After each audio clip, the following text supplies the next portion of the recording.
जय हिंद। आज हम लोग देखते हैं तीसरा नंबर क्वेश्चन। देखिए यहाँ पर दिया हुआ है कि भूमि के एक बिंदु, अगर आप पीछे का वीडियो नहीं देखे ना तो जाकर देख लीजिएगा, बहुत शानदार तरीका से बताया गया है, ठीक ना। देखिए तीसरा नंबर क्वेश्चन दिया हुआ है कि भूमि के एक बिंदु ओ से मीनार के शिखर का उन्नयन कोण 30 डिग्री एवं मीनार के शिखर पर एक ध्वज दंड के शिखर का उन्नयन कोण 60 डिग्री है। यदि ध्वज दंड की लंबाई 5 मीटर है तो मीनार की ऊंचाई ज्ञात करें। तो आप लोग के दिमाग में इतना तो पता चल गया होगा कि यहाँ पर मीनार भी है और एक ध्वज दंड है। ध्वज दंड कहाँ पर है? मीनार के शिखर पर। समझिए ध्यान से। पहले आप लोग क्या करना है, पहले आप लोग को मीनार बनाना है। क्या करना है? मीनार। मान लीजिए कि यहाँ पर आपको क्या है? मीनार है। ये बी हो गया, ये सी है, ठीक है। ये आपको क्या है? मीनार है। ओके। अब देखिए भूमि के एक बिंदु ओ से, मान लीजिए कहीं ना कहीं भूमि यहाँ पर ओ दिया है। क्या दिया है? ओ दिया हुआ है, ठीक है ना। भूमि मतलब जमीन हो गया। अब देखिए ध्यान से, इसको इसके बराबर रख देते हैं, ठीक ना। जमीन तो हमेशा बराबर होगा, तो यहाँ पर ओ कर देते हैं। क्या करते हैं? ओ करते हैं। देखिए ध्यान से, भूमि के एक बिंदु ओ से, भूमि के एक बिंदु ओ से मीनार के शिखर का उन्नयन कोण, मीनार के शिखर, ये आपको क्या है? मीनार है। क्या है? मीनार है। तो मीनार के दो होगा, एक शीर्ष होगा, एक पाद बिंदु होगा। तो शीर्ष कौन हो गया? ऊपर वाला, और पाद बिंदु कौन होगा? नीचे वाला। तो कह रहा है कि मीनार के शीर्ष का उन्नयन कोण कितना है? आपको 30 डिग्री है। कहीं ना कहीं 36, इसको ऐसे बनेगा 36। ये आप हो गया क्षैतिज रेखा। क्या हो गया? क्षैतिज रेखा, ठीक ना। अब देखिए, फिर देखिएगा, भूमि के एक बिंदु ओ से मीनार के शिखर, ये आपको शिखर हो गया, ये आपको पाद बिंदु हो गया, ठीक है। मीनार के शिखर का उन्नयन कोण ऑलरेडी हम बता चुके हैं। हमेशा दृष्टि रेखा और क्षैतिज रेखा के बीच बनने वाला क्या बोलते हैं? उन्नयन कोण। तो उन्नयन कोण देख रहे हैं कि इन दोनों के बीच में क्या बन रहा है? 30 डिग्री। एवं मीनार के शिखर कहाँ पर है? यहाँ पर है, ठीक। मीनार के शिखर पर एक ध्वज दंड, क्या कर रहा है? पर एक ध्वज दंड। ध्वज मतलब क्या होता है? झंडा होता है, ठीक ना। यहाँ पर मीनार के शिखर पर एक झंडा लगा दिया गया है। अब देखिए, एक झंडा यहाँ पर ऊपर लगा दिया गया है।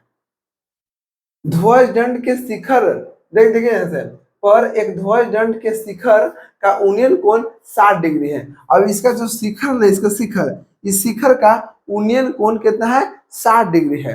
कहने का मतलब क्या हुआ कि उन्नयन कोण मतलब क्या हुआ? हमेशा 36 कहाँ पे? यहाँ पर है। इसका उन्नयन कोण बोल रहा है कि 60 डिग्री है। कितना है? 60 डिग्री। ओके। अगर मान लीजिए कि बी है तो ये मान लीजिए ए है। क्या है? ए है। कोई दिक्कत नहीं।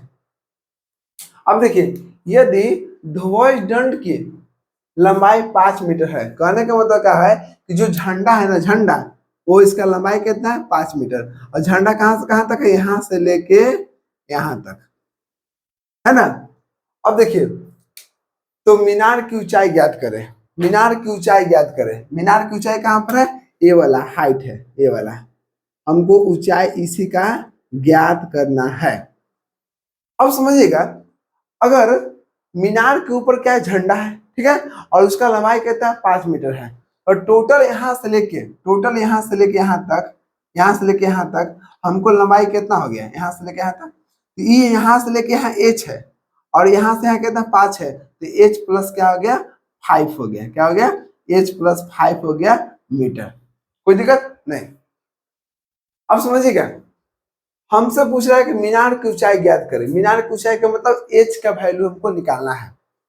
देखिएगा, अब वो बहुत आसान है, समझिए ध्यान से।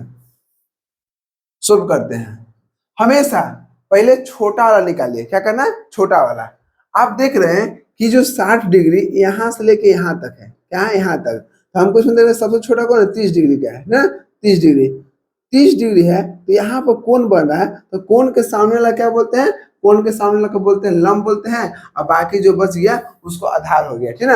अब देखिए, हम यहाँ पर लेके चलते हैं tan 30 डिग्री, और tan 30 का फॉर्मूला क्या होता है, लंब बटा आधार। आप बोलिए कि जब 30 यहाँ पर है, 30 यहाँ पर है, तो लंब कौन हो गया, लंब इसके सामने वाला है, सामने वाला कौन हो गया, h हो गया।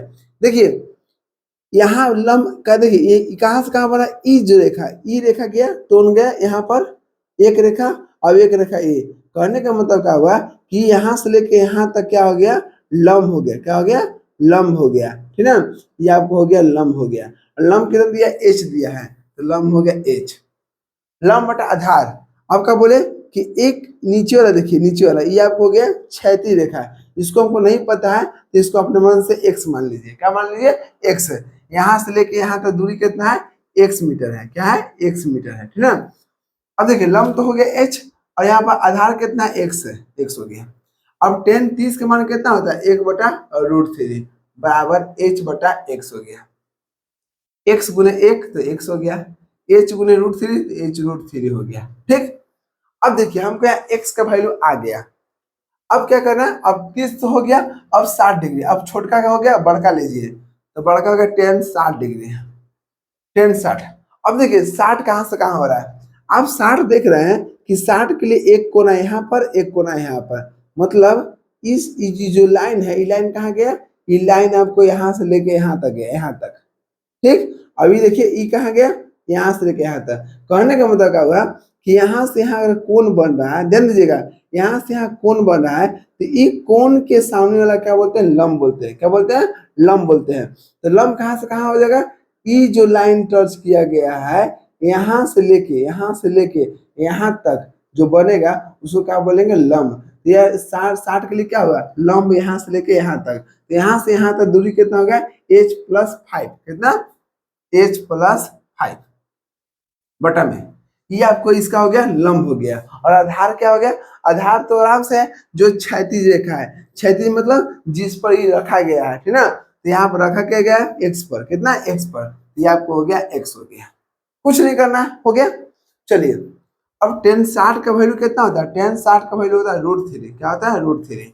अब यहाँ कितना दिया, h+5, x का मान कितना है, x का मान देख रहे हैं, ऑलरेडी निकाल चुके हैं, h√3।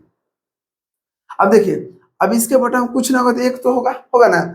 अब तीसरे से गुना कीजिए, देखिए इसी से गुना कीजिए, इसी से, तो यहाँ कहते हैं √3 गुना h√3 बराबर हो गया, एक से गुना करेंगे तो वो तो नहीं हो जाएगा, ठीक है। चलिए √3 कितना हो गया, 3, h हो गया बराबर h+5 हो गया, 3h हो गया, h को इधर लेकर आइए, प्लस से माइनस हो गया, बराबर कितना है, 5। 3h में से एक h चल जाएगा तो 2h बचेगा, बराबर कितना हो गया, 5। तो h बराबर कितना हो गया, 5 बटा में 2। अब 2 से भाग दीजिए 5 में, तो 2 पॉइंट कितना आ गया, 5 मीटर आ गया। अब देख रहे हैं कि h बराबर, h का मतलब क्या हुआ, 2.5 मीटर आपको यहाँ पर आंसर आ गया। h मतलब ऊंचाई, किसका ऊंचाई, हम लोग माने थे मीनार की ऊंचाई, किसका, मीनार की ऊंचाई। यहाँ पर देख रहे हैं कि हमसे क्या पूछ रहा था, कि मीनार की ऊंचाई पूछ रहा था, और हम जान गए हैं कि मीनार की ऊंचाई कितना माने थे, h माने थे। अब h बराबर कितना आंसर आ गया, 2.5 मीटर आपको आंसर आ गया। देखिए इसमें कुछ है नहीं, बस आपको लैंग्वेज को समझना है। अगर आप लैंग्वेज को समझ लीजिएगा ना, तो कभी भी आप गलती ना कीजिएगा, ठीक ना। आप पढ़ लीजिए एक बार, देख लीजिए, भूमि के एक बिंदु O से, भूमि के एक बिंदु O से मीनार के शिखर का उन्नयन कोण, मीनार कहाँ से कहाँ था, यहाँ से लेके यहाँ तक, यहाँ से लेके यहाँ तक, मीनार के शिखर, शिखर मतलब सर, इस सर का उन्नयन कोण कितना, 30 डिग्री है, 30 डिग्री हो गया। एवं मीनार के शिखर मतलब माथा, मीनार के शिखर पर ध्वज दंड है, नहीं मीनार यहाँ से यहाँ था, जिसके सर पर एक 5 मीटर क्या है, ध्वज दंड है, जिसका उन्नयन कोण 60 डिग्री है। इसका मतलब इसका शिखर से उन्नयन कोण कितना है, 60 डिग्री है, कितना है, 60 डिग्री है। यदि ध्वज दंड की लंबाई 5 मीटर है, अगर इसका ध्वज दंड की लंबाई 5 मीटर है, तो मीनार की ऊंचाई ज्ञात कीजिए। कुछ करना था, नहीं करना था। चलिए देखिए, कोई भी मैथ अगर आपको यहाँ बताने के बाद घर पर आप तब तक प्रैक्टिस कीजिए जब तक आप अपने से बना ना दे, ठीक ना। और मेहनत कीजिएगा, तो उम्मीद रखिए कि एक न एक दिन मेरा रिकॉर्ड आप लोग तोड़ दीजिएगा। चलिए मिलते हैं नेक्स्ट वीडियो में। जय हिंद।